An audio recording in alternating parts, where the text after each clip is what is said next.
Ring का moment of inertia about an axis पर passing through its centre of mass perpendicular to its plane. Same disc का भी उसी axis के लोग moment of inertia square by 2। Ring के collection से बना होलो बोलो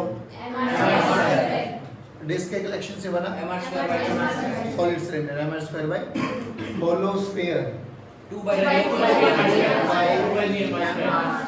सॉलिड स्फीयर पक्का। होलो कौन sir 2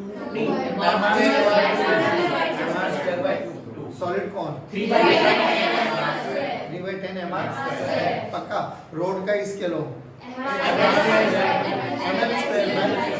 ml square by 3 ml square by 3 इसके लो पक्की बात। और रेक्टेंगुलर लैमिना का centre of mass axis passing through centre of mass perpendicular to a square plus b square by 12। Perfect, यहाँ तक हम लोगों ने कर लिया था। और कोई बचा तो नहीं है? स्क्वायर हाँ square m square by 6। Perfect. आज जो हम बात करने वाले हैं ए जो था वो वही था ना डिस्टेंस नहीं a तो आपके पास s था ना। अच्छा अब सुनो, आज जो हम बात करने वाले हैं दैट इज दो थ्योरम पढ़ेंगे, perpendicular axis theorem and parallel axis theorem. अब हमने ना जब ये दो थ्योरम्स निकल जाएंगे तो देख हमने अभी कुछ स्पेसिफिक सेंटर ऑफ मास पढ़े हैं, मतलब सेंटर ऑफ मास कह रहा हूँ, कुछ स्पेसिफिक इनर्शिया निकाले हैं अबाउट सम स्पेसिफिक एक्सिस। और जनरली तो वो स्पेसिफिक एक्सिस क्या है तो हर केस में देख वो सारी की सारी एक्सिस सेंटर ऑफ मास से पास होके जा रही है, ठीक है ना। अब उसका क्यों इतना लॉजिक है, बाकी हम लोग ऐसे भी है, देखो रिंग है, एक कोई कड़ा दिखाओ 2 मिनट के लिए। देखो लेट्स से ये रिंग है मेरे पास है ना। अभी हमने जो मोमेंट ऑफ इनर्शिया निकाला है वो ये एक्सिस के अलोंग कैलकुलेट किया है। क्या ये भी तो हो सकता है?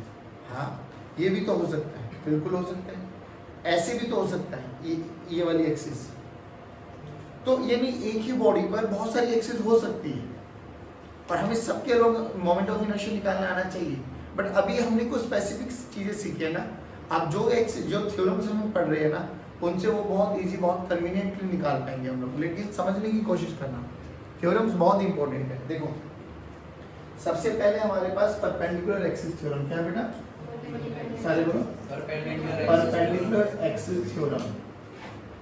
अब ये थ्योरम क्या कहती है, हल्के छोटे छोटे से प्रूफ है, जल्दी देख लेना। हाँ देखो कि लेट अस सपोज मेरे पास ये एक y एक्सिस है बेटा, ये मेरे पास एक x एक्सिस है और ये मेरे पास एक y एक्सिस है। पहले तो ये x एक्सिस और y एक्सिस का mutually perpendicular to each other है या नहीं? Yes sir. ध्यान रखना है छोटी छोटी बातों का। अब हमने बोला कि मेरे पास कोई भी एक बॉडी है, जो ये एक बॉडी है ना बाबा, ये प्लेनर बॉडी है। प्लेनर बॉडी का मतलब समझ गए? It may be a ring, may be a disc, मतलब एक ऐसा सरफेस जो प्लेन हो, planar surface. Hollow sphere solid sphere उनके लिए एप्लीकेबल नहीं है। पहला पॉइंट याद करो, ये जो परपेंडिकुलर एक्सिस थ्योरम अपन पढ़ रहे हैं ये किसके लिए एप्लीकेबल है? प्लेनर बॉडीज के लिए। अच्छा प्लेनर बॉडी का मतलब देख ये किस प्लेन में रखी हुई है? XY plane.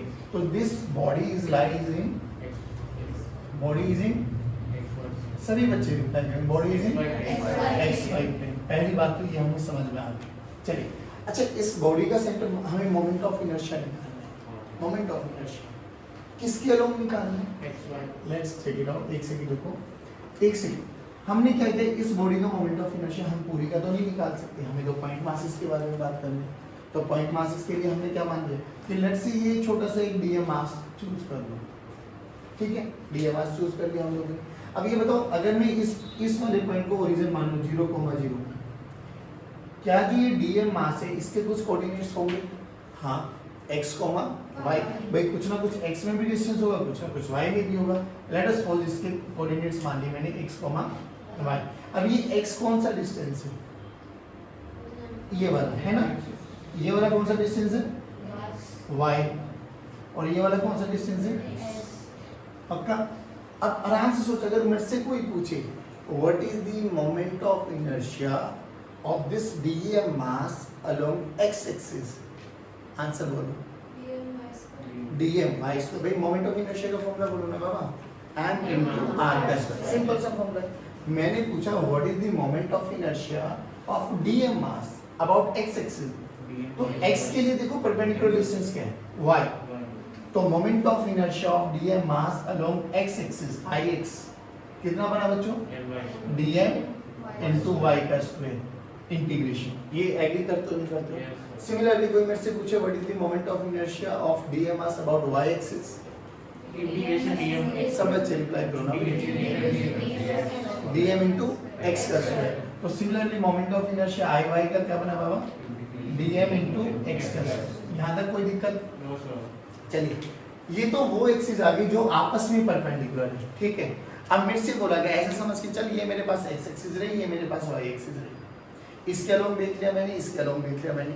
अब कोई बच्चा मेरे से पूछेगा सर इसके अलोंग बताओ ना, अब जो ये एक्सिस है ये कहाँ पर है, ये पॉइंट्स याद रखना है, ये पॉइंट्स याद रखो, जहाँ दो एक्सिस का इंटरसेक्शन हो रहा है उसके परपेंडिकुलर वहां से पास होते हुए जा रही है, नहीं आ रहा, axis passing through the intersection of two axis, ये वाली axis passing through the intersection का मतलब समझ में आ गया, जहां पर वो आपस में कट करने वाली है, done, and perpendicular to plane in which body lies, उस वाले प्लेन के परपेंडिकुलर, देखो उस वाले प्लेन के परपेंडिकुलर है जिस प्लेन में बॉडी लाई कर रही है, नहीं आए समझ में, तो वो अब इसको मैंने यहाँ पे रिप्रेजेंट कर दिया डॉट से, डॉट का मतलब क्या होता है, एक्सिस जो बाहर की तरफ है, and which is at the point of intersection and perpendicular to the plane of the body, जिस प्लेन में बॉडी लाई कर रही है उसके परपेंडिकुलर, यानी इस एक्सिस के अलोंग मैं बात कर रहा हूँ। अब इस एक्सिस के अलोंग डीएम मास की दूरी कितनी है हमें नहीं पता,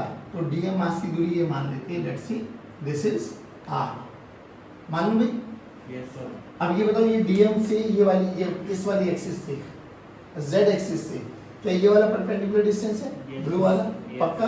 तो बोलो जेड एक्सिस के अलोंग क्या होगा, I Z this is equals to integration of dm into R का स्क्वायर। क्या ये बात सही बोली?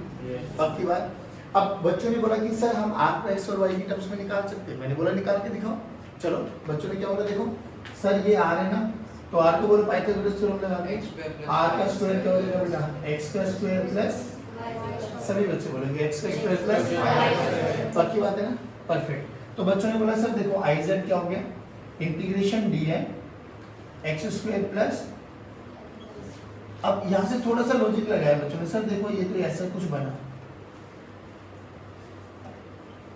ये कौन है, आई जेड, ध्यान से देख डीएम एक्स स्क्वायर है क्या चीज, सारे बोलो, नहीं नहीं डीएम एक्स स्क्वायर क्या है, आई वाई, क्या है बाबा ये, और ये क्या है, ओह यानी I Z this is equals to I Y plus I X, I Y plus ये आपके पास परपेंडिकुलर एक्सिस थ्योरम खत्म। लेकिन इस परपेंडिकुलर एक्सिस थ्योरम को लगाते हुए आपको 2 से 3 बातें बहुत अपने दिमाग में याद रखनी चाहिए। क्या? पहली बात तो एक प्लेनर बॉडी के लिए एप्लीकेबल है, applicable for a planar body, point number 1। अब ये मान लो ये मेरे पास कोई भी एक बॉडी है, प्लेनर बॉडी है, कोई भी एक बॉडी ले लो, कोई भी जो आपका मन करे, प्लेनर होनी चाहिए, कोई भी दो एक्सिस आपस में क्या होनी चाहिए, परपेंडिकुलर। लेट्स से ये I1 है और ये I2 है, तो जो तीसरी एक्सिस होगी वो कहां पर बनाई जाएगी, जहां पर इन दोनों एक्सिस का इंटरसेक्शन हुआ है उससे पास होनी चाहिए, पॉइंट नंबर 1, और जहां जिस प्लेन में बॉडी लाई कर रही है उसके परपेंडिकुलर होनी चाहिए, यानी ये वाली एक्सिस। मान लो इसके along moment of inertia I3, तो अपन क्या लिख सकते हैं, इसका moment of inertia that is I3 is equal to sum of I1 plus I2। नहीं बात समझना, एक चीज हो, क्या जब हम इसका प्रूव कर रहे थे तो ये दोनों की दोनों एक्सिस बॉडी पे लाई कर रही है क्या? नहीं, इसकी कोई गारंटी, बॉडी पर लाई कर भी सकती है और बॉडी पे लाई सेंटर ऑफ मास से पास कर भी सकती है और सेंटर ऑफ मास से पास, यानी वो उस प्लेन में होनी चाहिए कहीं पर भी। जरूरी नहीं है कि वो बॉडी पर ही बनने वाली है तो ही हम लोग एप्लीकेबल अपने ये लॉ लगा पाएंगे, थ्योरम लगा पाएंगे, नहीं। जरूरी नहीं है कि सेंटर ऑफ मास से ही पास होनी चाहिए तभी हम लोग वो वाली थ्योरम लगा पाएंगे, नहीं। क्या कंडीशन है? प्लेनर बॉडी होनी चाहिए, पॉइंट नंबर 1। जो दो एक्सिस है वो mutually perpendicular to each other होनी चाहिए, पॉइंट नंबर 2। जो तीसरी एक्सिस है वो जहां से ये इंटरसेक्ट का मतलब जहां एक दूसरे को कट करेंगे उसके परपेंडिकुलर होनी चाहिए और उस प्लेन के मतलब उस वाले पॉइंट से पास होनी चाहिए, उस इंटरसेक्शन से पास होनी चाहिए और परपेंडिकुलर टू द प्लेन होनी चाहिए। अगर ये तीनों कंडीशंस हमारे सेटिस्फाई करती है तो हम लिख सकते हैं I Z this is equals to I Y plus I X. ये y और x क्या बताता है? ये y और x ये बताता है कि इस दोनों प्लेन में हमारी बॉडी लाई करती है। सोच के देख, क्या मैं इनको और भी चेंज कर सकता हूँ? बिल्कुल कर सकता हूँ। सोच, मैं ऐसे भी तो लिख सकता हूँ I X is equal to I Y plus I Z. अब y और z क्या बताता है कि मेरी बॉडी जो है वो y और z प्लेन में लाई कर रही है। सोच के देख, मैं ऐसे भी तो लिख सकता हूँ I Y equal to I X plus I Z. I X plus I Z क्या रिप्रेजेंट कर रहा है कि बॉडी अब एक्स और z प्लेन में आगे नहीं आए। जल्दी बोलो की पॉइंट कौन कौन से?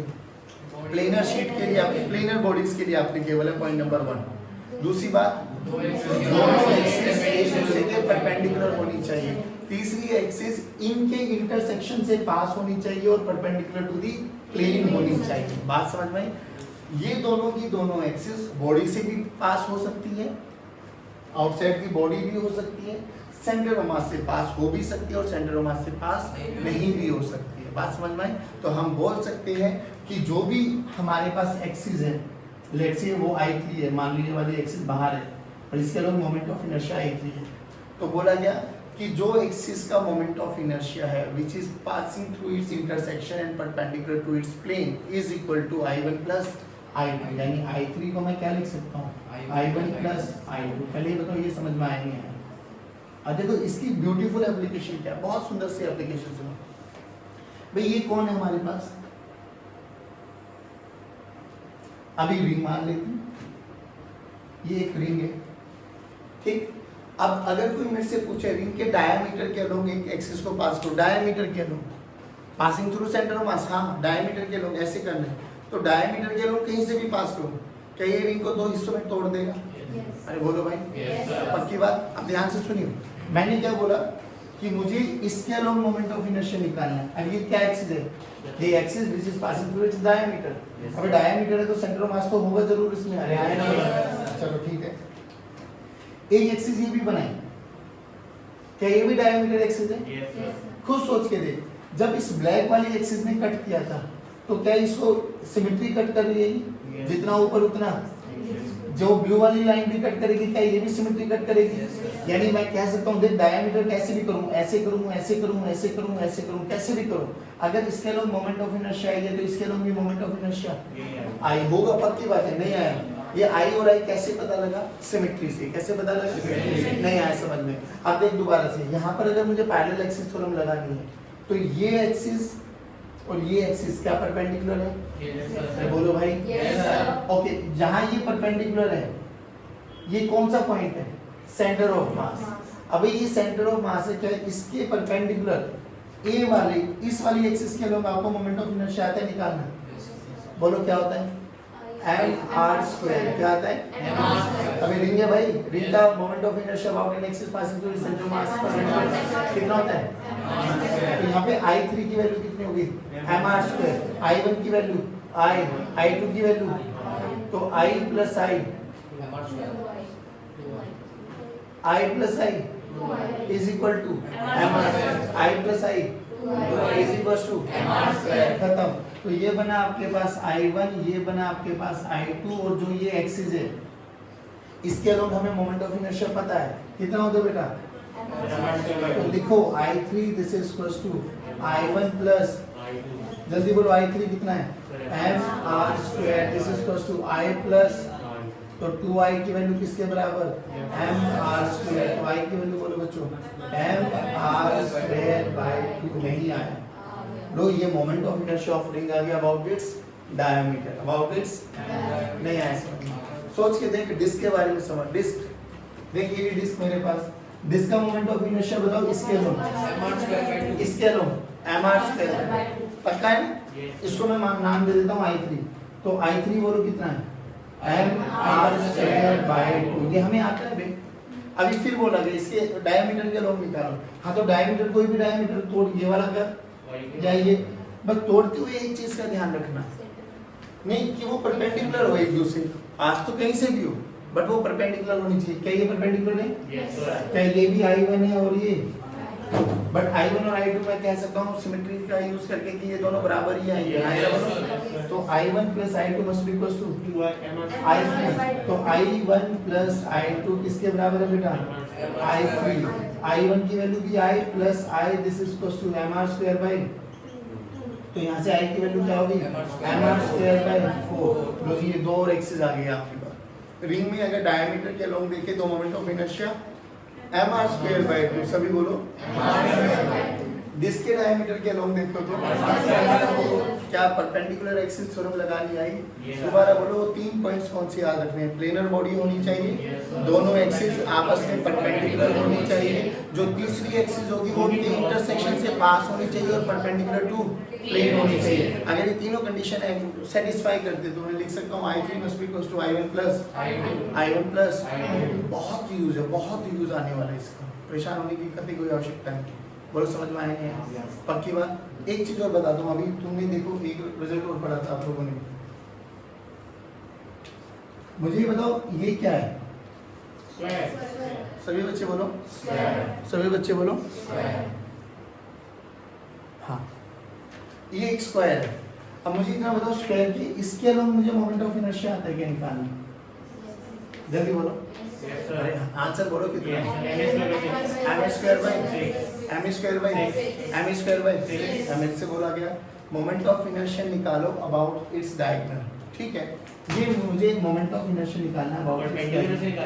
हां भाई सुनो तो सही, ये स्क्वायर है, डायगोनल ये है, इसके अलोंग मेरे पास मोमेंट ऑफ इनर्शिया कैलकुलेट करना आना चाहिए। अब फिर बात ये है कि अब कैसे निकालें? वैसे तो बहुत मुश्किल हो जाएगा हमारे लिए। हाँ नहीं अभी सिंपल से देखो कि सर एक बात बताओ ना, हमें इसके लोग निकालना है। यस, क्या ये एक्सिस भी हो सकती है? और ये स्क्वायर है तो स्क्वायर के डायगोनल्स आपस में 90 डिग्री पर होते हैं। स्क्वायर के डायगोनल्स आपस में 90 डिग्री पर, कह रहे सर सिमेट्री बताओ ना, जितना ये डिवाइड करेगा सेम उतने ही मासेस में डिवाइड करने वाला, यानी सिमेट्री है। यानी इसके लोग जो मोमेंट ऑफ इनर्शिया होगा I1 और इसके लोग जो मोमेंट ऑफ इनर्शिया होगा इसके लोग हमें पता है। क्या वो तीनों की तीनों कंडीशन सेटिस्फाई हो रही है? प्लेनर है, हाँ, दोनों एक्सिस आपस में परपेंडिकुलर है, हाँ, इंटरसेक्शन पे एक एक्सिस है, हाँ, उसका मोमेंट ऑफ इनर्शिया में आता है। यस, लगाओ ना फॉर्मूला, तो यहाँ पे बोलो ma²/6 ये I3 बना, this is equals to I1 plus, अभी I1 प्लस I2 सिमेट्री है तो क्या बन गया 2I, तो I की वैल्यू बोलो ma²/12 दोबारा बोलो। मोमेंट ऑफ इनर्शिया निकालने के लिए जब हम लोग परपेंडिकुलर एक्सिस थ्योरम का यूज करेंगे तो कंडीशन क्या है? प्लेनर बॉडी होनी चाहिए, I1 I2 आपस में म्यूचुअली परपेंडिकुलर होनी चाहिए, I3 दोनों एक्सिस के इंटरसेक्शन से पास होनी चाहिए एंड परपेंडिकुलर टू प्लेन होनी चाहिए। अगर ये कंडीशन सेटिस्फाई करती है तो I3 must be equals to I1 plus, और ये हमारी किताबों में रिजल्ट लिखा रहता है IZ equals to IY plus IX। Y और जो लास्ट की दोनों एक्सिस होते हैं वो ये डिफाइन करते हैं कि इन दोनों इस वाले प्लेन में हमारी बॉडी लाई करे। जल्दी बताओ आएंगे इसमें पक्का? निकल आओ। अच्छा, पैरेलल एक्सिस थ्योरम सबसे इंपॉर्टेंट है, रिजल्ट लिख देता हूँ कि I जो होता है moment of inertia that is ICOM plus m into D का स्क्वायर। अभी हमें ये देखना है कि ये है क्या चीज, ICOM क्या है, I क्या है, D क्या है। m तो ये समझ में आ गया, जो भी बॉडी होगी उसका मास होगा। फिर वही कि लेट अस सपोज ये हमारे पास x axis and y axis है बाबा, ठीक, और ये हमारे पास कोई भी एक बॉडी है जिसका मास m है। हमसे बोला गया find out moment of inertia about A. ये एक एक्सिस ऑफ रोटेशन है बच्चों, जिसके अलोंग हम लोगों को मोमेंट ऑफ इनर्शिया कैलकुलेट करना है। जिसके अलोंग हमें क्या निकालना है? Moment of inertia. ये एक पॉइंट है, तो ये वो वाली एक्सिस है जिसके along we have to calculate moment of inertia. ठीक है, अब क्या करना है? अब देखिए ये पूरी की पूरी बॉडी है बच्चों, इसका कहीं ना कहीं सेंटर ऑफ मास तो लाई करेगा ऑब्वियसली, मान लेते हैं कि इसका सेंटर ऑफ मास यहाँ कहीं पे लाई है, ठीक, और इसका सेंटर ऑफ मास यहाँ पे लाई पे कर रहा है, तो इसके कोऑर्डिनेट्स क्या हो जाएंगे, x COM, y COM। अब ये x COM y COM है क्या चीज, हाँ, centre of mass of this body. एक तो ये वाले कितना हो जाएंगे, दिस इज x COM, और ये वाला क्या हो जाएगा, ये दिस इज y COM, है ना। अगर मैं बात करूं तो ये हमारा क्या हो गया, y COM, ठीक। लेकिन बच्चों एक बात बताओ, हम पूरी बॉडी का तो नहीं निकाल सकते, अपन को तो एक छोटे से पार्टिकल का चाहिए होता है। अब कहीं पर भी इस बॉडी पर, कहीं पर भी इस बॉडी पर क्या चूज कर लो, एक छोटा सा डीएम मास चूज कर लो, छोटा जहां आपका मन करे। लेट अस सपोज हमने वो डीएम मास यहाँ पे चूज कर लिया, दिस इज डीएम। डीएम मतलब वो छोटा सा मास जिसका हम लोग इनिशियली इनर्शिया निकालेंगे, इंटीग्रेट करेंगे, हमें पूरी बॉडी का मिल जाएगा। अभी इसके कोऑर्डिनेट्स बोलो, x, y मान लेती है, x, y, लेकिन ये x, y है कहां से, यहां से, है ना। तो ये कितना हो जाएगा बाबा, दिस इज y, एंड ये कितना हो जाएगा, x, हाँ, नहीं, एक छोटा सा पार्टिकल चूज किया है जिसका मास है dm। अभी मुझे इतना बता दो, इस dm का moment of inertia about this axis कितना होगा। अभी जैसे अभी निकाला है,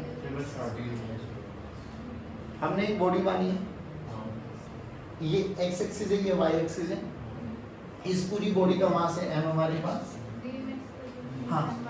फिर हमने बोला कि इस बॉडी का सेंटर मास कहीं ना कहीं तो लाई कर रहा होगा, वो ये लाई कर रहा है सेंटर मास। फिर अपन ने इस सेंटर मास के कोऑर्डिनेट्स माने इसके रेस्पेक्ट में, तो एक्सियम वाई सीएम इसके रेस्पेक्ट में सेंटर मास है। हमने एक छोटा सा पार्टिकल चूज किया डीएम, वो ये रहा, इसके रेस्पेक्ट में ये एक्स और वाई कोऑर्डिनेट्स हैं, परफेक्ट। तो अगर मेरे से कोई पूछे what is the moment of inertia of this DM mass along this axis, तो देखो इस एक्सिस से यहाँ से यहाँ तक की दूरी कितनी हो जाएगी, let's say r, let's say, तो मोमेंट ऑफ इनर्शिया क्या बन जाएगा, dm r square. r square को क्या लिख सकते हैं, x square plus y square, नहीं है ऐसा, तो परफेक्ट। सबसे पहले क्या निकलना है, moment of inertia of dm mass about a axis, a, that is dm, और यहाँ से यहाँ तक की दूरी मान ली r, नहीं तो वैसे भी कर लो आप लोग, इसको ऊपर ऐड ऑन कर लो, इसको ऐड ऑन कर लो, जैसे पैरेलल एक्सिस और परपेंडिकुलर एक्सिस थ्योरम निकाली है, तो that is dm into x square plus y square, integration. Done है भाई, श्योर, पक्का, ओके डन। बाबा जी एक बात बताओ, जब मैंने इसको रीजन माना है तब ये x और y में ये x और y है, सोच के देख, अगर मैं सेंटर ऑफ मास को ये रीजन मान लूं, तो अगर सेंटर ऑफ मास को रीजन मान लोगे तो अब ये प्लेन डिफाइन हो जाएगा आपके लिए। सर ये हमें गिवन था कि उनके कोऑर्डिनेट्स x and y से, ये हमने माने हुए, भाई सेंटर ऑफ मास है ना, थोड़ा आइडेंटिफाई करने के लिए हम लोग ने मान लिया, लेट्स से इसके सेंटर ऑफ मास के x हो गया, ये y हो गया। अच्छा ये कब है, ये x y xy, जब मैंने इसको रीजन माना है। अब मैंने क्या माना, let us suppose centre of मास को रीजन मान लो। अब अगर सेंटर ऑफ मास को रीजन मान लिया, सेंटर ऑफ मास को ओरिजिन, तो इस एक्सिस के लोग, वो एक्सिस जो सेंटर ऑफ मास से पास जा रही है, उससे इस पॉइंट की दूरी क्या अभी भी x y है? नहीं, अब ये दूरी x हो जाएगी और ये दूरी y, तो इसको बोल सकता हूं मैं x1 और इसको बोल सकता हूं मैं, अब ध्यान से सुनना, x1 y1 क्या है, x1 and y1 are the coordinates of dm mass when origin is when origin is center of mass। Okay, एक बात और बताओ, x y कब है? सर x y कब है, जब x and y एक हमारा a है are the coordinates of dm mass when origin is a, very good, mass when origin is A। अब ध्यान से सुनना बच्चों, मुझे इतना बताओ बस, अगर तुम्हें समझ में आ गया, इसके अलावा ये कौन सी एक्सिस है, वो वाली axis which is passing from centre of मास, नहीं आया। अभी इस एक्सिस के लोग मोमेंट ऑफ इनर्शिया क्या लिखेंगे? आ जाओ, दैट इज आईसीएम लिख दूं मैं। ये आईसीएम का मतलब क्या है? The axis which is passing through centre of mass of the body.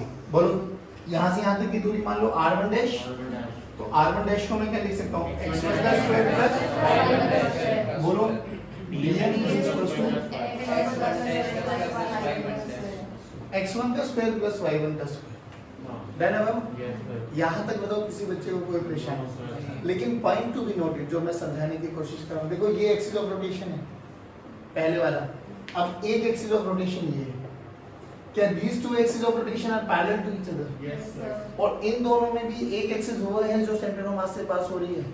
तो देखो फॉर्मूला, पहली बात तो ये वाली एक्सिस ऑफ रोटेशन है, ये वाली एक्सिस ऑफ रोटेशन है। बट हमेशा ध्यान रखना, जब भी ये वाली थ्योरम लगाएंगे, एक एक्सिस ऑफ रोटेशन वो जरूर होनी चाहिए which is passing through centre of मास। सारे बोलो, which is passing through centre of mass, which is passing through centre of मास। पहली बात तो ये देखो, मैं फिर कह रहा हूं, प्रूफ अभी करा दूंगा, 2 मिनट लगेंगे। भाई याद क्या रखना कि ये दोनों की दोनों एक्सिस कैसी है? पैरेलल। दोनों की दोनों एक्सिस क्या है? दोनों एक्सिस पैरेलल होनी चाहिए और एक सेंटर ऑफ मास से पास होनी चाहिए। अब बच्चों को ना सिंपल स्ट्राइक होता है, पैरेलल का मतलब ये कभी भी इंटरसेक्ट नहीं करने वाले, ये ठीक है, नहीं करेंगे। अब एक बच्चे बोले सर ये भी तो है, ये भी इंटरसेक्ट नहीं करने वाली, बट ये पैरेलल नहीं है। पैरेलल का मतलब यही है कि दोनों की दोनों पैरेलल होनी चाहिए, पहली बात, पॉइंट नंबर 1 यही कंडीशन है, और एक उसके सेंटर ऑफ मास से पास होनी चाहिए। परफेक्ट। अब थोड़ा सा मैथ्स है बस, इधर देख, x को मैं क्या लिख सकता हूँ? x1 प्लस x1, नहीं आया। सिमिलरली y को बोलो क्या लिख सकते हैं? y1 plus y1। लिखो, एक्सियम बोलो क्या लिख सकते हैं? एक्सियम को मतलब x को क्या लिख सकते हैं? Axiom plus x1, and similarly y को पक्का? लेट अस सपोज ये इक्वेशन नंबर 1 है आपके पास, इक्वेशन नंबर 2 है आपके पास, इक्वेशन नंबर 3 पुट करो, थर्ड को 1 में पुट करो, तो देखो क्या बना? IA this is equals to integration of dm अब x की वैल्यू को ये रखो बाबा, xcom प्लस x1 का whole square plus ycom plus y1 का सेम है। अभी इनको a square plus b square plus 2ab वाला फॉर्मेट लगाओ, होल केस को देखो। IA dm xcom का स्क्वायर प्लस x1 का square plus 2xcom x1 plus अलग अलग कर लो भले, dm इसके साथ भी देगा ना, ycom का square plus y1 plus 2 into y1 है ना भाई? देखो अब इधर देखो ना, dm इधर सबके साथ आएगा, dm इधर सबके साथ आएगा। Now dm xcom dm ycom, dm common ले लो, तो आइए देखो क्या बना, इंटीग्रेशन ऑफ dm बाहर ले लिया बेटा, xcom का स्क्वायर प्लस ycom का स्क्वायर,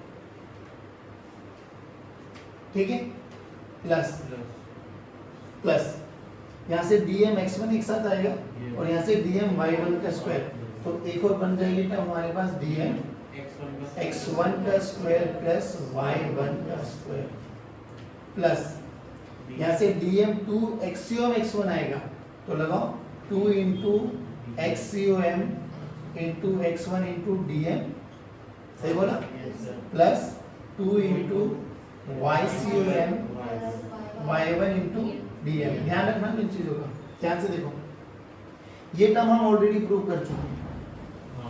ये टर्म क्या है? ICOM, क्या कर रही है? तो इसको तो मैं ऑलरेडी लिख सकता हूँ क्या? This is my ICOM। ये बोलो ये क्या है? Moment of inertia of centre of mass, moment of inertia of centre of मास। देख ध्यान से सोच, मैं ये वाली दूरी को अगर मैं d बोल दूं, let us suppose this is d D D D D क्या है, पहली बात तो ये बताओ, सर तो डिस्टेंस डी क्या है? सर सेंटर ऑफ मास से नहीं नहीं, डी डी सुनो सुनो सुनो, विजुअलाइज करो, डी क्या है? दोनों एक्सिस का परपेंडिकुलर डिस्टेंस, याद रखना। डी क्या है? अब तुझे अगर बुरा ना लगे, क्या मैं डी को लिख सकता हूँ? D square this is equals to X square का स्क्वायर प्लस, लिख दो ना फिर। डी का स्क्वायर क्या लिख सकते हैं हम? एक्स का स्क्वायर प्लस, नहीं आया भाई, डन। तो देख इसको मैं क्या लिख सकता हूँ? डी। तो आइए देखो क्या बना, डी का स्क्वायर बाहर आ जाएगा क्योंकि दो पैरेलल एक्सिस के बीच की दूरी चेंज नहीं हो रही, वो डी स्क्वायर ही रहेगी, डी स्क्वायर बाहर आ गया, integration of D M, done. इसको पूरी को क्या लिख दिया? I C O N. आप एक बात बताओ बच्चों, ये x1 y1 क्या थे? x1 y1 are the coordinates of dm mass when origin is centre of mass. अब खुद में एक बात बता मुझे, तूने सेंटर ऑफ मास में एक चीज पढ़ी थी कि एक्सियम का फॉर्मूला होता है integration of x dm by, पढ़ा था? जल्दी बताइए, एक्सियम में x क्या होता था? x is x coordinate of centre of mass of dm। सोचिए, देख मैंने इसी को ओरिजिन मान लिया, तो एक्सियम की वैल्यू 0, एक्सियम की वैल्यू 0, एक्सियम की वैल्यू 0। अगर यही ओरिजिन है तो एक्सियम वाईसियम, तो देख एक्सियम वाईसियम, अरे x1 y1 जब भी तो है जब एक्सियम और वाईसियम को क्या माना है, तो ये दोनों क्या हो जाएंगे? 0। लो भैया ये 0। मुझे एक सिंपल सी बात बता, डीएम का इंटीग्रेशन करेंगे तो क्या मास ऑफ द बॉडी आ जाएगा? तो आईए का फॉर्मूला देखो क्या है, एम डी स्क्वायर प्लस आई सी ओ एम। देखिए वही थ्योरम आ गई जो हम लोग ने ऊपर लिखी थी। अब इस थ्योरम को यूज करने की कुछ कंडीशंस सभी बॉडीज के लिए एप्लीकेबल है, सभी बॉडीज के लिए, ठीक है। लेकिन यूज करते हुए क्या ध्यान रखना है बस, कि दोनों की दोनों एक्सिस पैरेलल होनी चाहिए, पॉइंट नंबर 1। एक एक्सिस उनमें से सेंटर ऑफ मास से पास होनी चाहिए, ठीक है। और डी क्या है? दोनों एक्सिस के बीच का परपेंडिकुलर डिस्टेंस, ये चीज ध्यान रखना। डी क्या है बच्चे? दोनों एक्सिस के बीच का, दोनों एक्सिस के बीच का परपेंडिकुलर डिस्टेंस। ओके, एक बात बताओ मुझे, अगर तुम्हें समझ में आया, एक छोटी सी एप्लीकेशन देखो। मान लो एक स्फीयर है, मान लो एक स्फीयर से ये एक्सिस थी जो उसके सेंटर से पास होके जा रही थी, सॉलिड माने होलो माने, ये पकड़ेंगे एक बार, ये वाला पकड़ा, हाँ हाँ ले देना, हाँ लेट अस सपोज ये एक स्फीयर है, बढ़िया स्फीयर लग गया है ना, चलो ठीक। ये इसके लोग बोलो सॉलिड है, ये इसके लोग बोलो मोमेंट ऑफ इनर्शिया, सॉलिड है 2/5। ये मैं अभी यहाँ पे बना लेता हूँ, ये मेरे पास वो सॉलिड स्फीयर था है ना, ये एक्सिस है, इसके एक्सिस के लोग 2/5। अब मेरे से बोला गया इसके लोग बताओ मोमेंट ऑफ इनर्शिया, इसके लोग, तो कुछ भी नहीं करना, लगाओ ना, देख क्या दोनों की दोनों पैरेलल है? अरे क्या दोनों की दोनों पैरेलल है? इसके लोग निकालना है तो ये तो आई बन गया। क्या आईसीओ मुझे पता है? अरे क्या आईसीओ मुझे पता है? क्या इन दोनों के बीच की दूरी आ रही रहेगी? भाई स्फीयर है, रेडियस आ रही, तो क्या इन दोनों के बीच की दूरी आ रही रहेगी?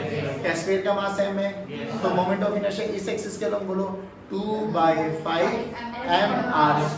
ऐड कर दो 7 mr²/5, नहीं आया दोबारा। ये कौन है? कौन भी है? अरे ये कौन है?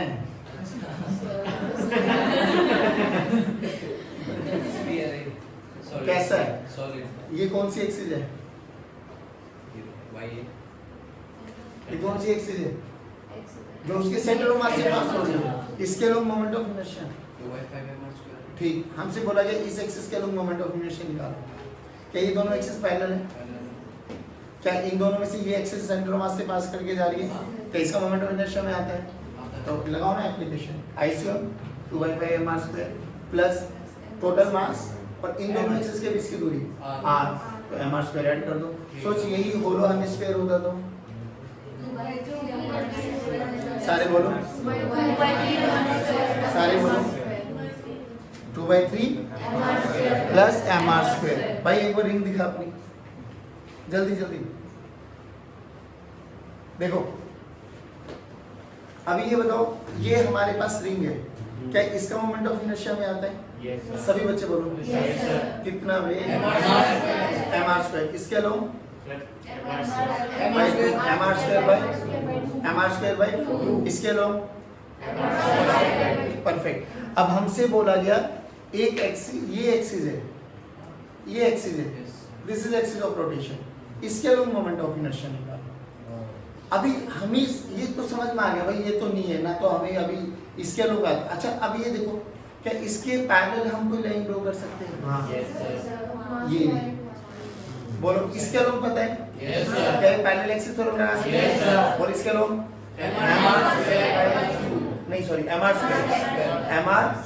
दोनों के बीच की दूरी बोलो, दोनों के बीच की दूरी बोलो, रिंग का रेडियस बोलो, रिंग का मास बोलो, तो mr² प्लस mr²। आगे तो समझ में सोच इसके ये टेंजेंट हो जाएगी, टेंजेंट। आप बोलो कैसे करें? क्या इसके पैरेलल बना सकते हैं? हाँ। क्या अब ये डायमीटर हो जाएगा? क्या डायमीटर के लोग हमें आता है? Yes, sir. क्या ये दोनों अभी भी पैरेलल है? Yes. बोलो इसके लोग ब्लैक वाले के लोग बोलो mr² बाई 2, दोनों के बीच की दूरी r, दोनों के बीच की दूरी मास m, तो इसके लोग मोमेंट ऑफ इनर्शिया बोलो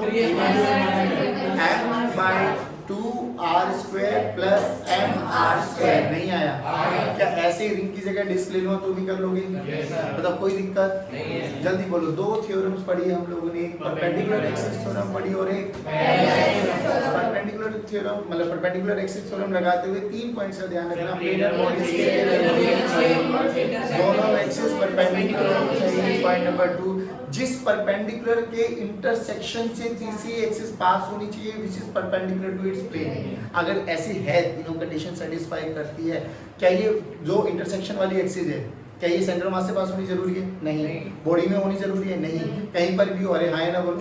अगर तीनों कंडीशन सेटिस्फाई करते तो क्या I3 = I1 + पक्की बात ये। फिर हम लोगों ने बड़ी parallel axis theorem, parallel axis theorem लगाते हुए बस 2-3 पॉइंट्स का याद रखना, सभी बॉडीज के लिए एप्लीकेबल है। अभी देखा स्फीयर के लिए भी एप्लीकेबल था और रिंग के लिए भी एप्लीकेबल है, सबके लिए एप्लीकेबल है। पॉइंट नंबर 1, क्या दोनों एक्सिस पैरेलल होनी चाहिए? यस। क्या दोनों एक्सिस के बीच का परपेंडिकुलर डिस्टेंस हमें पता होना चाहिए? हाँ। डी परपेंडिकुलर डिस्टेंस है। क्या एक एक्सिस सेंटर मास से पास होनी चाहिए? अगर ऐसा है तो क्या मैं आई बोले तो कोई भी पॉइंट, मैं यहाँ पे मैंने ये माना तो कोई भी पॉइंट ले ले। क्या I = ICM + MD²? क्या m total mass of the body है? क्या D उन दोनों के बीच की दूरी है? चले जय हिंद। God bless you.